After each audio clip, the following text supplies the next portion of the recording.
Welcome to the party, you guys. Happy New Year's and happy new books. As you can see, I'm super excited. I kind of got a little dressed up for the occasion, a little sparkly. And I just wanted to take a few minutes to show you my personal and absolute favorite new releases from out of all the new titles that we have. So I'm going to start out with a new series of ours, Billy and the Mini Monsters. This is such a cute little chapter book series. I love it. For ages maybe 5 through 7 or 8. They're great as read-alouds. They're also great as books that your child can take and read on their own. They are in full color. It's a sweet little story about a little boy who's got some pocket-sized monsters in his house. They go on this adventure, and Billy ends up saving the monsters from certain death. And after that, they are loyal to him, and they basically, this book sets up the rest of the series where they go on adventures together. Wendy loved this one. Edmund too. We read it out loud. We read it all in one sitting. That's how excited they were. And I'm just super impressed. It's really silly, really fun, and I just love the bright colors on each page. So I think this would be a great option for maybe a reluctant reader, maybe a reader that isn't necessarily super into books, but great way to get them into reading. Okay, so I want to also show you this next title. It's called A Magical Adventure. This is a all original fairy tale, but comes with puzzles on each page. How cool is that? So it is an original fairy tale about two brothers who go on an adventure, and each page is a different puzzle. So for instance, this puzzle says, they soon came to a field filled with birds. Find two birds that look the same. So you have to find the two birds. And let me tell you, you guys, it's kind of challenging, but in a fun way. Wendy and I sat with this book the first night we got it, and we just spent forever on each page, and we just laughed, and it's really fun.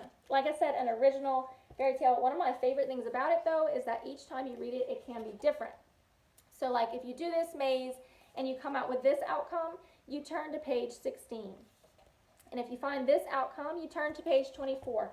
So each time you do the book, you can have a different story. You know, it's kind of like one of those old choose your own adventure books, but in a cute little fairy tale. But anyway, we love this book, and I feel like it can be read over and over and over.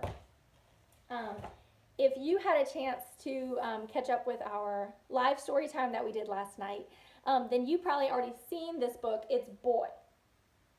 This I knew was going to be an automatic classic in our house. I just love it. Great little story with a great little message. It's about a little boy who is deaf.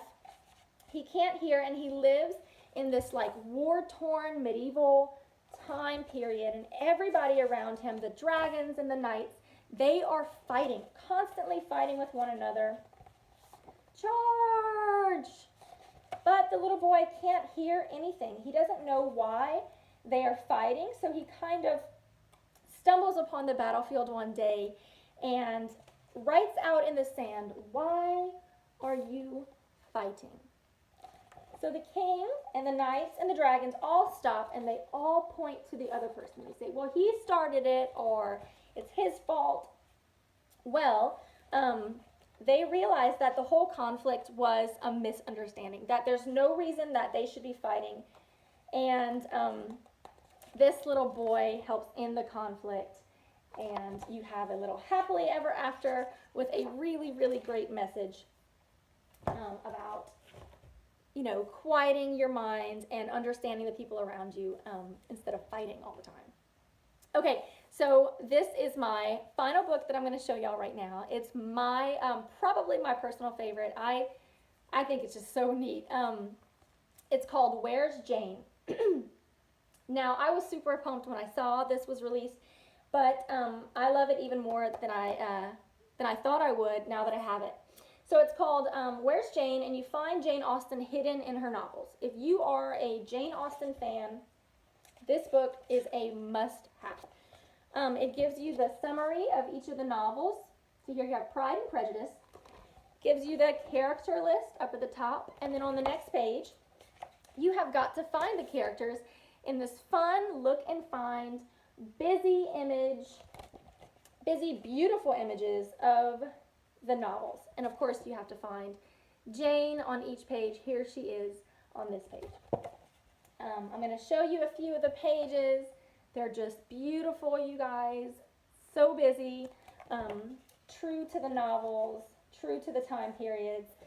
Wendy and I love this book as well. We sit down and she loves the look and find aspect of it, but we've also been reading the summaries and getting to experience Jane Austen's stories with her is just a really, really neat thing for me.